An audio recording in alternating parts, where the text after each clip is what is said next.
Nitaingia katika lango lake na sifa. Haijalishi ni mangapi nimepita wiki yote mzima, haijalishi ni nini nimepitia, lakini ninapoingia katika lango lake nitakuwa na sifa. Hallelujah.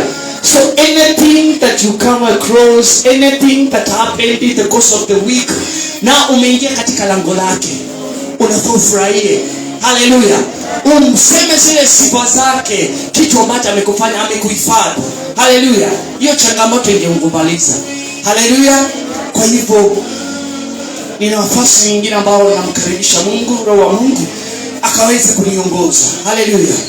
May I disappear for his presence to appear. Hallelujah.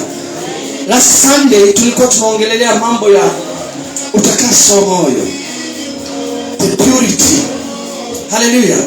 Purity through the power of the resurrection. Hallelujah.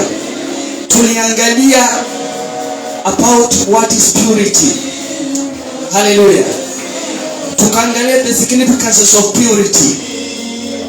Hallelujah. Tukaangalia how we can attain purity. Hallelujah.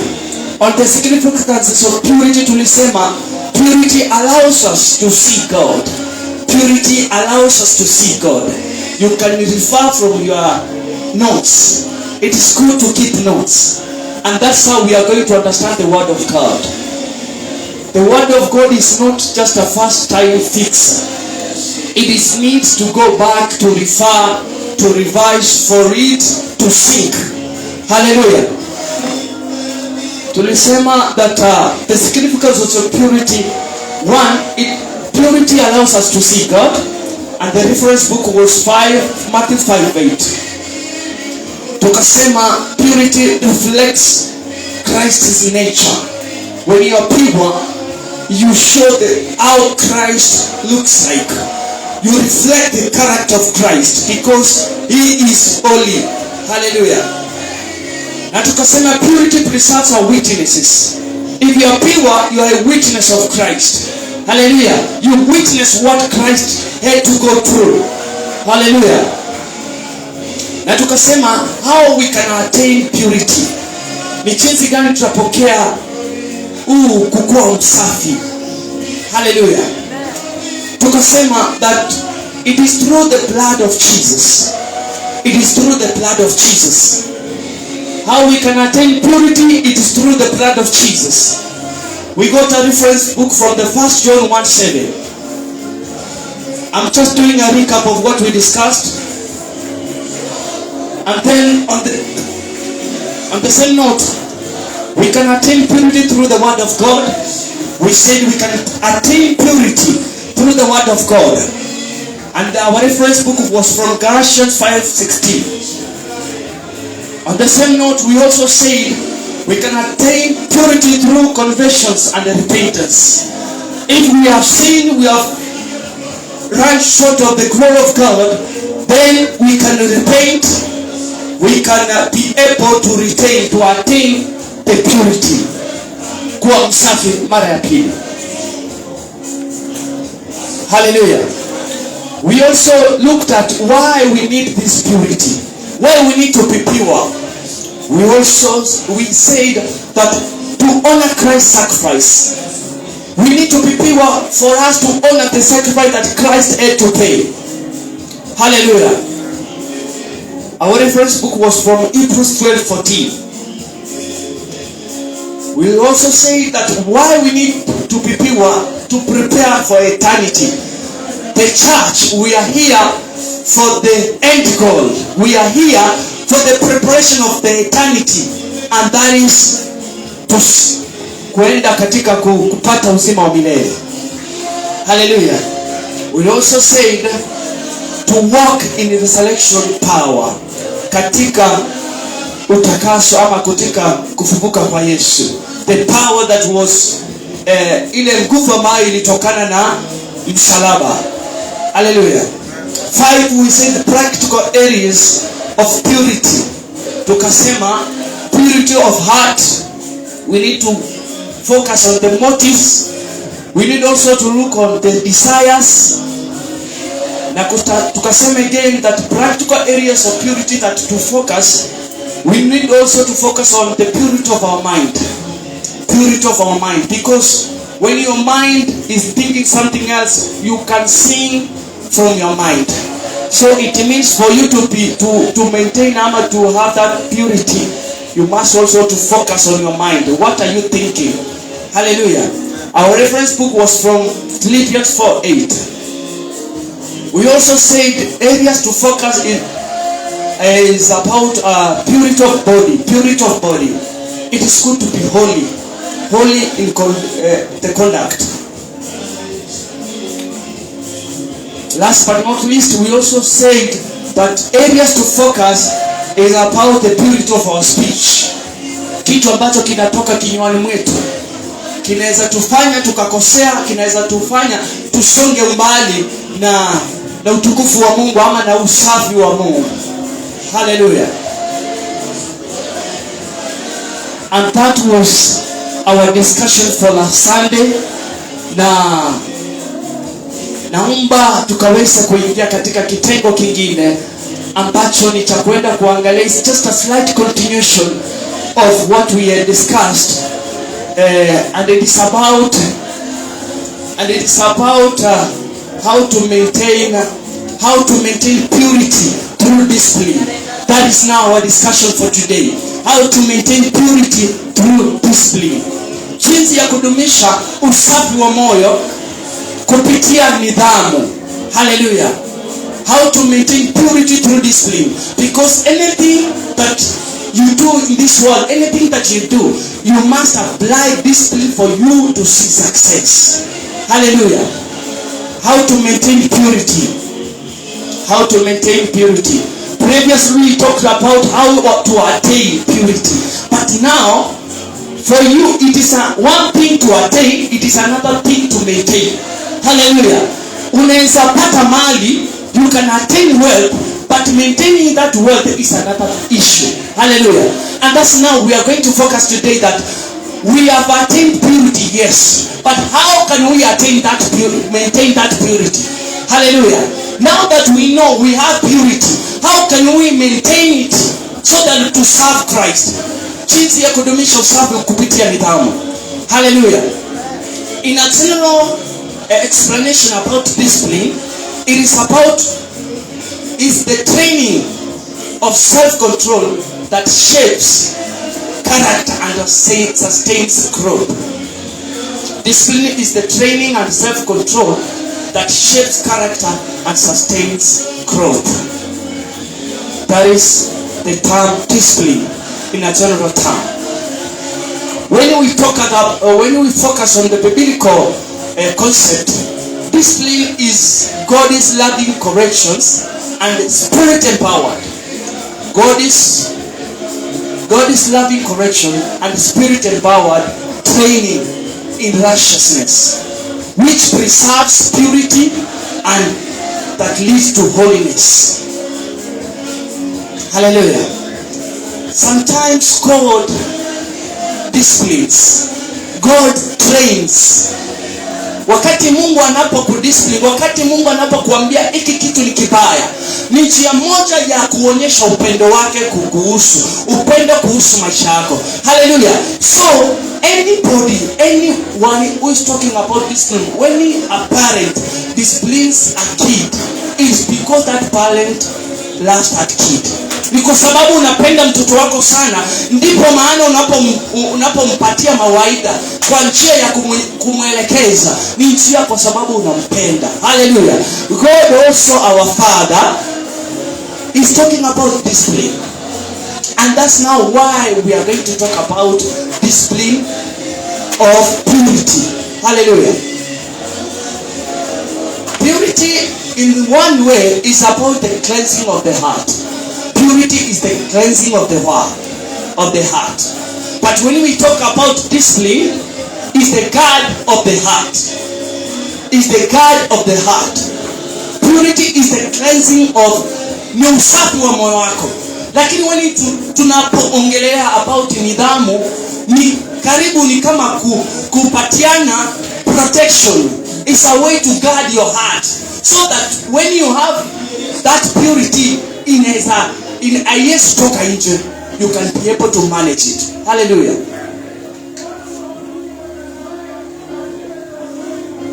Purity is the foundation, but we talk about discipline is the structure. You can lay the foundation of a house, the foundation of anything, but you're starting that structure kwenda juu. Now that is what we call about discipline. Hallelujah.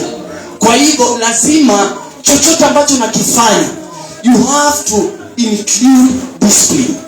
Lazima ukue mtu ambaye you have that character ambaye itakusaidia ili ukaweze kumaintain that purity. Ukaweze kumaintain kukua msafi, kumpendeza Mungu. Na itakugharimu wewe ukachukue nafasi na kugharamika zaidi, ukalipe gharama kwa ajili ya kumaintain that purity, ya kukua msafi. Haitakuwa rahisi. Hallelujah. Haitakuwa rahisi hivyo kwa sababu nao tumekombolewa, nao mimi am pure. You have to, lazima upalilie. You have to cultivate that purity. Na ndio maana it requires you to be disciplined. It requires you to have self-control on other areas. Lazima ukakuwe na ile roho ambayo ni roho ya kukuambia that this one I cannot do because of ABCD. I cannot do this because I serve a mighty God who is pure, and I cannot go that route because my God is pure and I need to be pure. That's why discipline applies. Discipline is the key that keeps purity alive in our day-and-day activities. Discipline is the key that keeps purity alive. Without discipline, there is nothing you are going to achieve in this life. Without discipline, hakuna vile unaweza mpendeza Mungu. That is the truth. That is the truth. Unapoanza maybe uko na project, you have a certain project.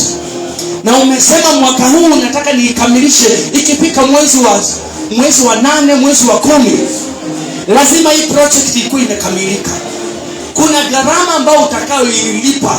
Either ikuwe ni ya kila siku, either ikuwe ni ya kila wakati, ya kila saa. Lazima ukuna gharama. And you have to stay, you have to be persistent. In the period of persisting, you are developing discipline. Hallelujah. And that is what God requires us. Hivyo ndivyo Mungu anataka sisi tukakuwe na nidhamu ya kumwabudu, nidhamu ya kutafuta uso wake, nidhamu tunapokuja mbele yake tukuwe na nidhamu. See if there is something that we are doing here on the sacred places and then we come to him. No, we are not disciplined. We are not disciplined because it needs us to be disciplined. By being disciplined, it means you have to maintain your purity. And that's the thing that he requires us. Lazima tukue wasafi mahali popote ambapo utakuwa, mahali kitu chochote ambacho utakifanya. Lazima you have to develop discipline to know that hii siwezi nikafanya kwa sababu Mungu wangu anataka nikue hivi na hivi. For you to advance in any level in your life, you must apply discipline. You must apply discipline. For you to go deeper in understanding the character of our God, you have to develop discipline of reading his word each and every day.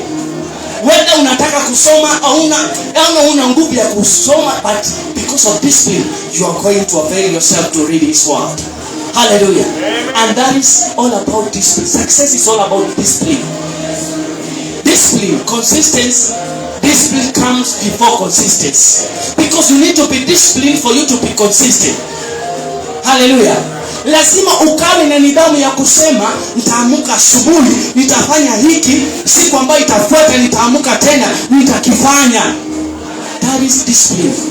When looking for God, when serving God, he needs people who are disciplined in his word. Mwanafunzi, kama unataka kufaulu maishani, kama unataka kupita mtihani, you need to be disciplined in doing research on any area that you want to succeed. Hallelujah. And that is what applies even in serving our Christ. in serving our God, we need to be disciplined.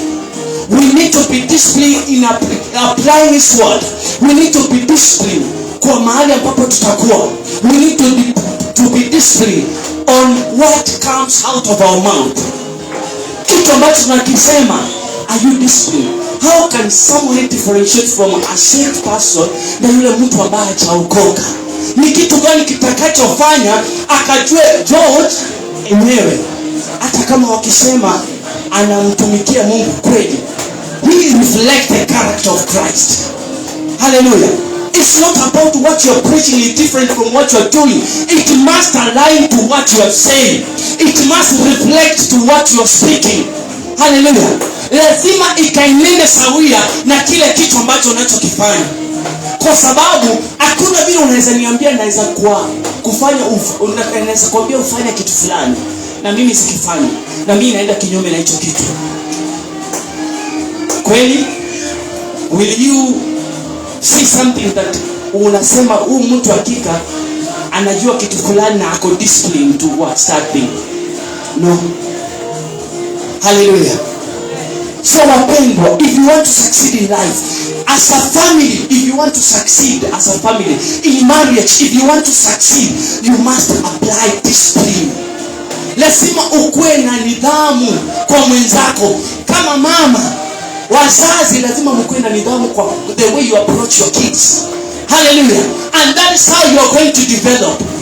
That is how you are going to advance. In church, our leaders, how you approach to members, discipline must be applied.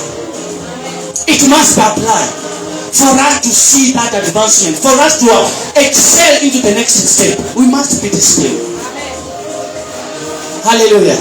Kwa hivyo kitu chochote ambacho tunakifanya lazima tuangalie nidhamu. Ni kitu gani ambacho tunakifanya ambacho kinaenda kinyume na Mungu?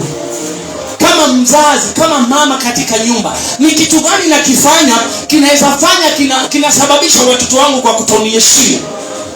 Ni kitu gani nimefanyia watoto wangu hata siku hizi hata nikowaambia wanisikize? Lazima you have to reflect, because when you are disciplined na mtoto anaona yenyewe mama ako na ile discipline fulani tu, kuna venye anapenda mambo yake kufanya, na watoto watafuata, wataiga mfano wako.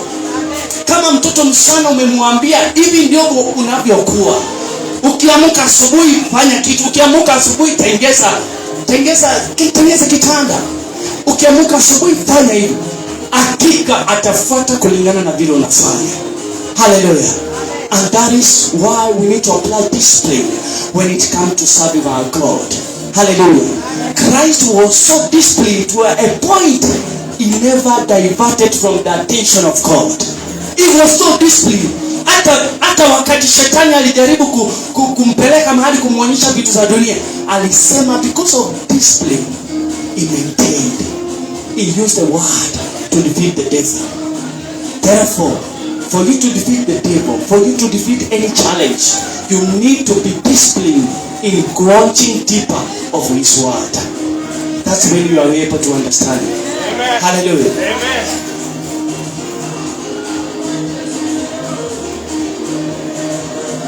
We are going to look at significances of discipline in maintaining purity.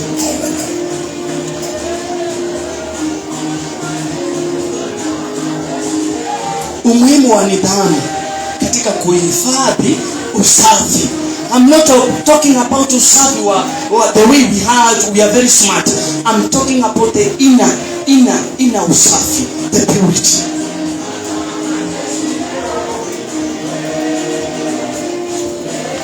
Hallelujah. Let's get under significance of discipline in maintaining purity. We are going to write this under it. Discipline is a spiritual training. It's a spiritual training. You cannot develop discipline without the help of the Holy Spirit. Hautaweza peke yako. Unaweza panga mipango tu, lakini ikifika katikati inaporomoka. Therefore, that's where we seek the Holy Spirit, the help of the Holy Spirit to come and help us in maintaining the purity. Hallelujah. Let's get our reference from the book of 1 Timothy 4,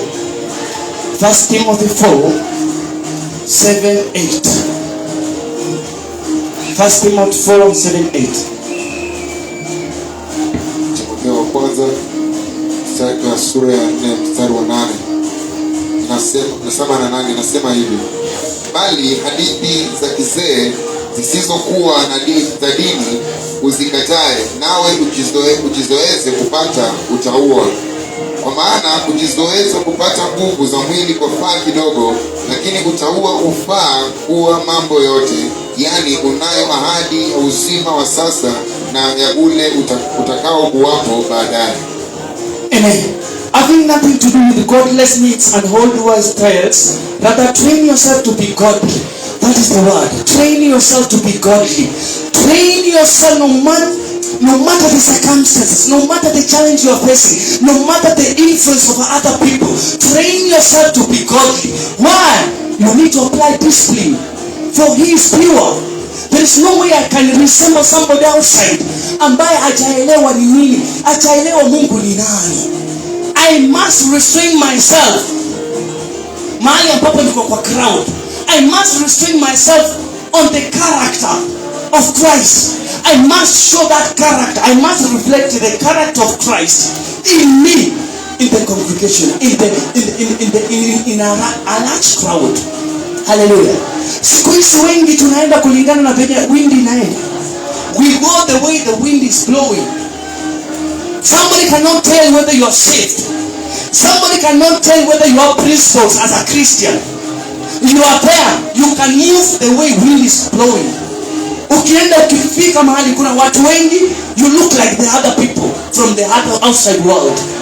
There is nothing that can divide. There is nothing that can show. Indeed, Elijah is different from this group. Elijah is different from the group is the odd one out from the group.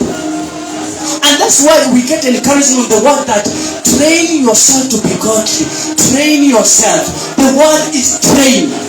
It means there is a process. Kuna kule kuchutuma, kuna gharama ambayo itakufanya ulipe ili ukaweze kuacquire the godly character. Hallelujah. Kwa hiyo si rahisi.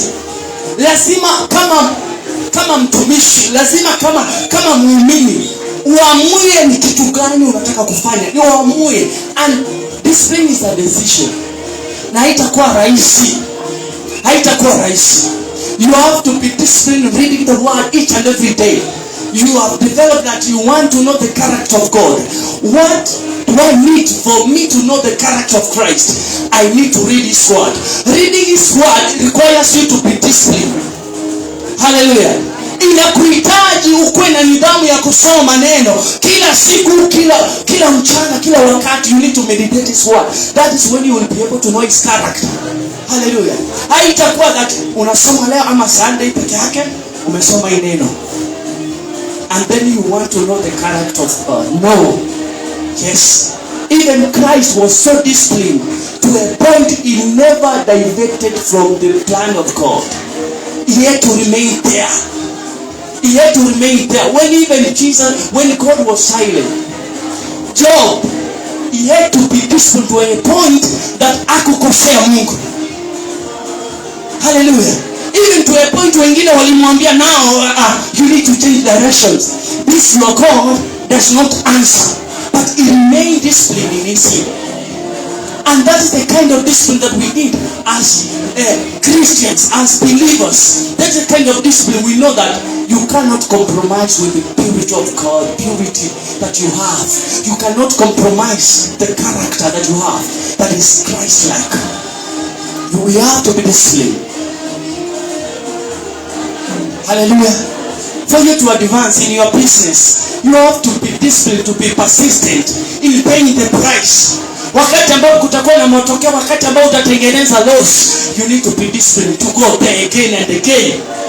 Wakati client hawatakuwa, you need to be disciplined to show up. Hallelujah. And that is what God requires us. Wale ambao ameita, he requires us to be disciplined. Hakuna mtu mwenye angependa ukifika mahali you can be swayed off. Ukifika mahali wewe you don't have a decision of your own. Ukifika mahali unasema tunaenda hapa, twende. You are just walking like somebody using a remote control. You can direct it the way you want. Hallelujah. Mkristo wa siku hizi nikiwa mmoja wao. Sometimes we compromise our discipline. We compromise on the beliefs that we have of Christ. We compromise our character. Tukifika mahali tunasema askofu anioni, pastor Pamu anioni, sheria anioni, tunaweza kuiwa hii, tunaweza kamata hii, tunaweza go out and hang out. But what you don't know is that you are messing up your life. You are messing, unajitanganya wewe mwenyewe kwa sababu there is a bit of part of you that you are not working on it. That's not working. And that is all about discipline. Hallelujah.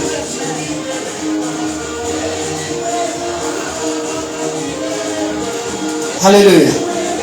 Let's get our reference. Let's do our reference from 1 Corinthians 9:27. 9:27. Msomaji wa Kiswahili sio ameenda wapi? 1 Corinthians 9:27. 9:27.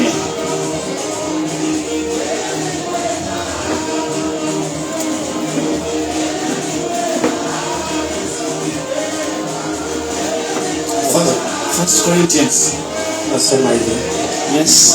Bali nautesa mwili wangu na kuutumikisha, isiwe nikiisha kuwahubiri wengine, mwenyewe niwe mtu wa kukataliwa. Amen. This was Paul speaking. Hallelujah. I discipline my body to keep it under control. You have to discipline your motives. You have to discipline your mind. You have to discipline your body, the way you think. Keep it under control. Keep it under control. Under control, that in a presence that can be reflecting God's character. Hallelujah. Hallelujah. Usikuwe mtu wa kuenda tu, usikuwe mtu wa kupelekwa tu. No, you have to set you have to discipline your body. You have to discipline your mind that this, I cannot be able to be thinking like this.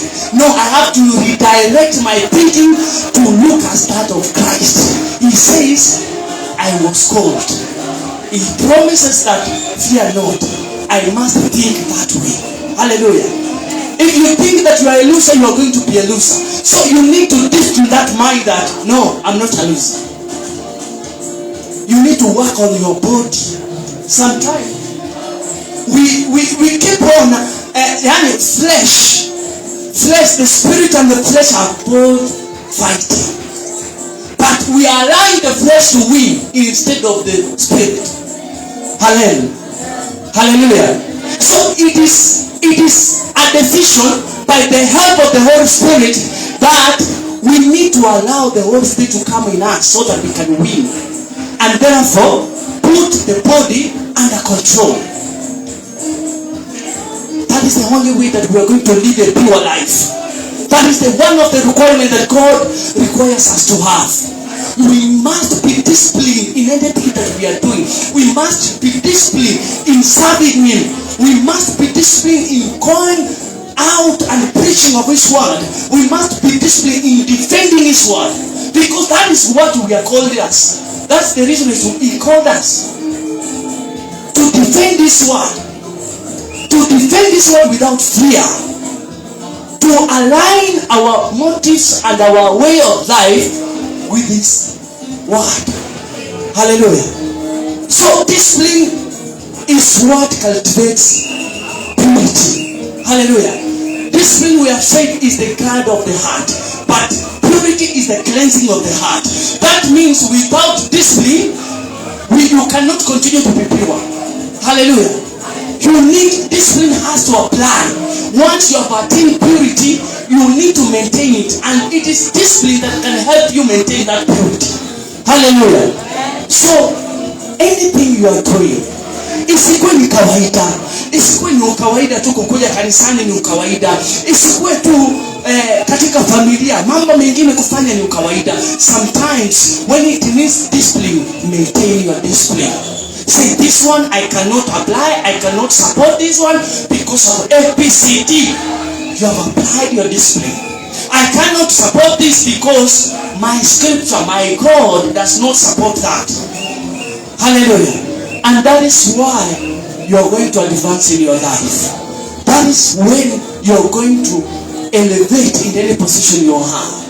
Hallelujah. Katika kazi ambayo unaifanya, most of the employers wanapenda watu ambao wako na nidhamu sana. Some of the promotion ambao tumepata, hatukupata kwa sababu ya qualification, tulizipata ni kwa sababu ya nidhamu ambayo tulionyesha mahali pale. Hallelujah. And for you to get that promotion in God, you need to be disciplined.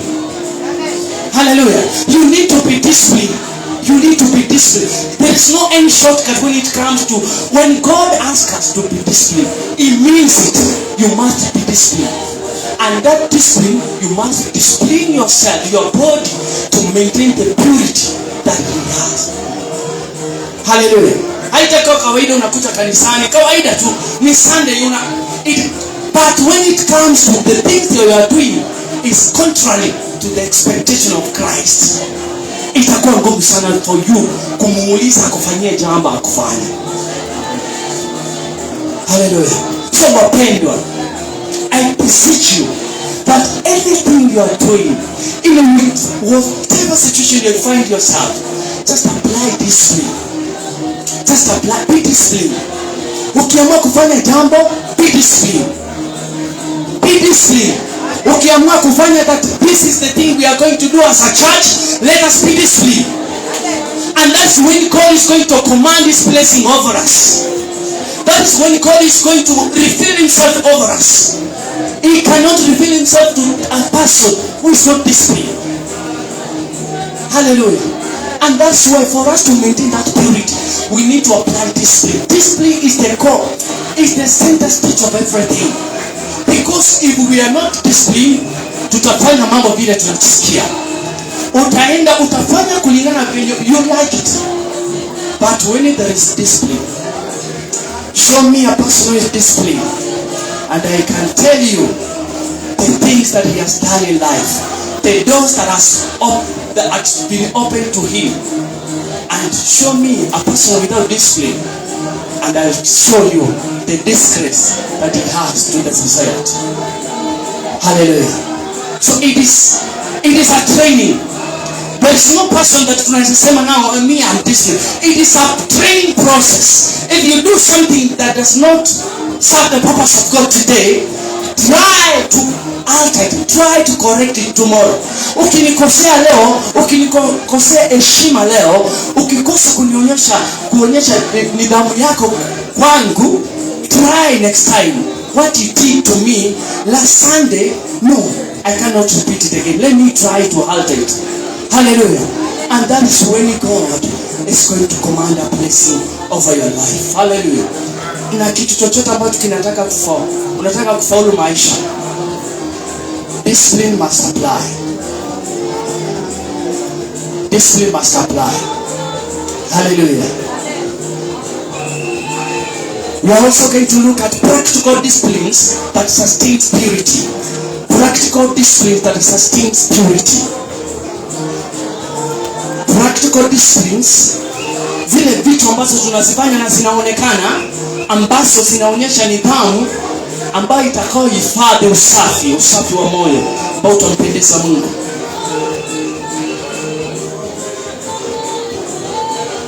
Under practical disciplines that sustains purity, we are going to write prayer and fasting.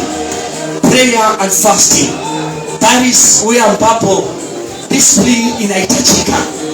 Hapo ndipo mahali ambapo nidhamu inahitajika. Kwa sababu bila kutafuta Mungu katika maombi na kufunga, kupatikana kwake ama kukua na usafi wake ama kujua ni nini ambacho anakifanya, itakuwa vigumu. Hallelujah. Let's get our reference from the book of Matthew 26 verse 41.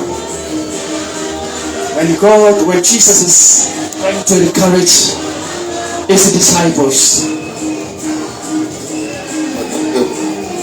26 mstari wa 41 inasema hivi. Nasema, kesheni muombe msije mkaingia majaribuni. Roho i radhi, lakini mwili i dhaifu. Amen. Roho inataka lakini mwili ni dhaifu. Hallelujah. Pray and watch. Pray so that you will not fall into temptation. Pray, pray, pray, pray. Pray, pray, pray, pray. Kuamka asubuhi kila wakati na kila wakati. You need to be disciplined. You need to be disciplined. Huyu ni Yesu anaongea. Anasema kesheni mkiomba msije mkaingie kwa majaribu. That means we need to apply discipline so that we cannot enter into temptations. We need to apply discipline in our prayer life. We need to be available each and every day, pray and fast so that we cannot kuingia katika majaribu. And that is Jesus trying to encourage his disciples that mkikosa kuomba, mkikosa kukesha na kuomba, mtaingia katika majaribu. So, and what Jesus is trying to encourage his disciples is that be disciplined in prayer, in your prayer life. Be disciplined. Because that's the only way that you are going kumshinda mwovu. Hiyo ndio chanzo cha kumshinda mwovu. Ukikosa kuomba, kila wakati unaapia tu technical. Unaambia Mungu leo nimekuja tena. Umepotea kwa mwezi mmoja, unakuja Mungu nilikuwa nimesahau, niko hapa sasa. Niko hapa sasa, hebu nifanyie ile kitu ambayo nilikuwa nimekuambia. Unapotea na unakuja tena, Mungu niko hapa tena. Nilifanya ile kitu, sijui nini nilifanya, but niko hapa tena. You see, you need to be disciplined. You need to be disciplined when it comes to prayer. Askofu always tries to encourage us. Pray, pray, pray. The same scripture is telling us from our Messiah that pray without ceasing so that you are not going to enter into temptations. Hallelujah. It requires discipline for you to remain consistent in prayer. It requires discipline for you to succeed in that life that you desire. You must be disciplined. You must pay the price. And paying the price requires discipline. Paying the price requires discipline. Hakuna yule mtu ambaye alitengeza maisha akakwambia kuna wakati ilikuwa nywe. You have to pay the price. And that price was being disciplined. Showing up each and every day. Showing up hata kama wakati hakuko na matokeo. What about Christians? What about believers? Wakati ambapo Mungu amechelewa kidogo kutenda. Kwa sababu you cannot command to do God to do what you want him to do. No. Anafanya kwa wakati wake. But you are not available. You are not consistent in searching for him. Hallelujah. Atuko. And we expect us to advance. We expect us to go to the next level of seeing things in the spirit. No. Of attaining the power of the cross. No. The power of the cross is available. Na iko na inafanya kazi. Lakini watu ambao wa access that power hawako because they are not disciplined. They are not disciplined.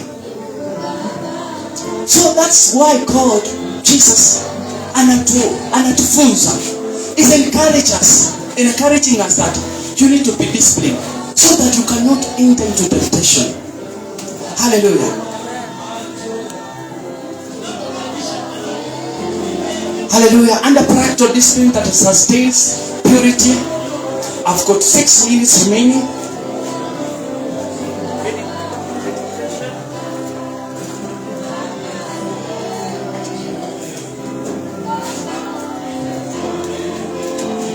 Hallelujah. We have got meditation of the word.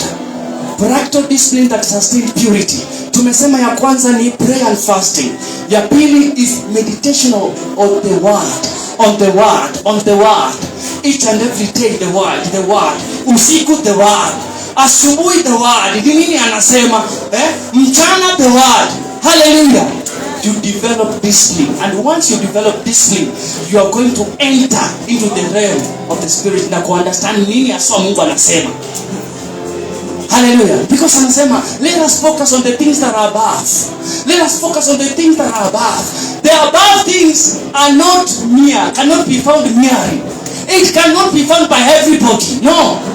The above things requires some kind of sacrifice. It requires some level of discipline for you to see the things that are above. Hallelujah. Let's get our reference book from Psalm 119, verse 9. Psalm 119, verse 9.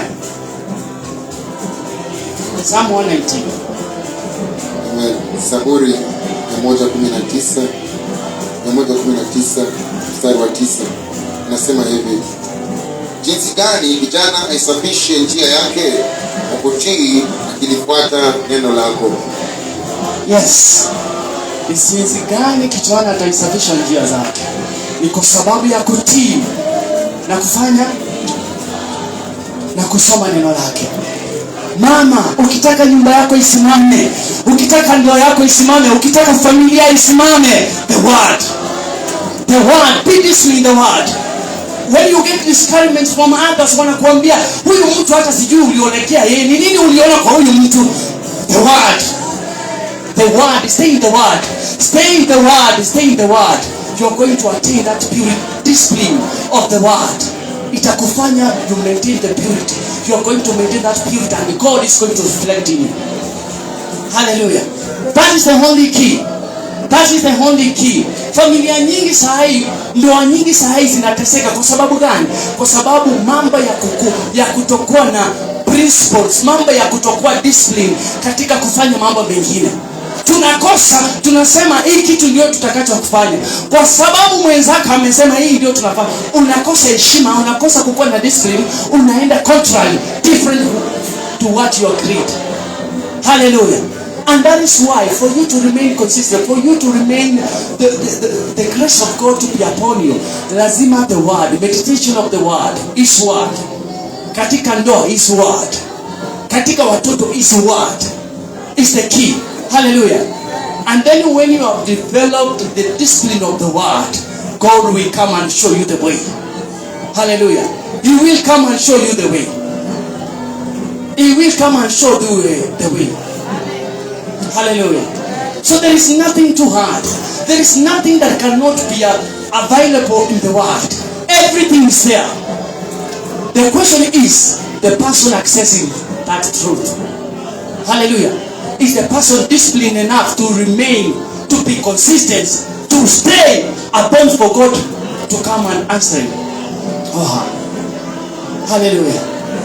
Sometimes tumefika wakati yani tunataka tu kupita tu, tunapita tu, but when it comes to developing discipline, staying consistent, paying the price, we are not ready. We want a fix, a quick fix. We want a quick fix. Hallelujah. I don't know what you're going through. I don't know the suffering that your family has. I don't know the challenges that your marriage has. But we have got a solution. And the solution is meditation of the word of God. Hallelujah. Remaining disciplined. Developing discipline in the word. Hallelujah. We must also develop self-control. Self-control is a part of it. Discipline helps us to develop self-control. Hallelujah.